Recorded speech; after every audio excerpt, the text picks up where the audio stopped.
Paul's first letter to Timothy. Paul spent many years traveling about and starting new churches, and he developed a large team of co-workers in this mission. Timothy was one of these. Paul was once in the city of Lystra, and he met Timothy's faithful mother and grandmother, and he was impressed by Timothy's passion and devotion to Jesus. And so Paul mentored him for many years and eventually started sending him on missions to different churches.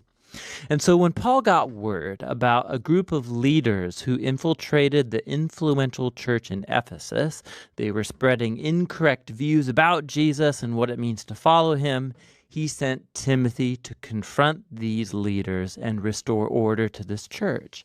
So after Timothy arrived there, Paul sent this letter to follow up and instruct him on how to fulfill this mission.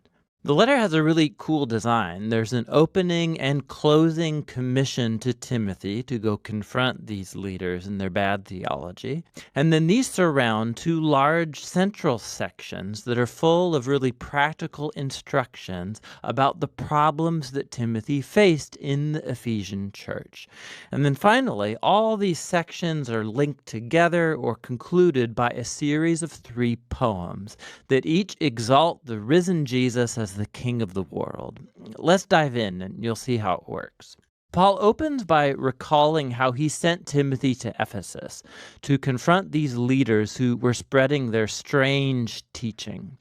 And he describes how these guys are obsessed with speculating about the Torah, specifically the early stories and genealogies in the book of Genesis. And as we'll see, they had developed all kinds of weird teachings about food and marriage and sex that weren't consistent with the teachings of Jesus or the apostles. He even names some of these people, Alexander and Hymenaeus, and he describes how their teaching has divided the church, it's generated controversy. And Paul says this is actually the first clear sign that their teaching is distorted.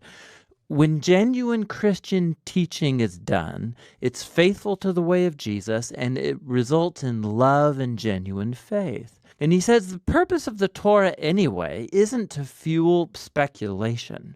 Rather, its purpose is to expose the truth about the human condition, as it did for Paul.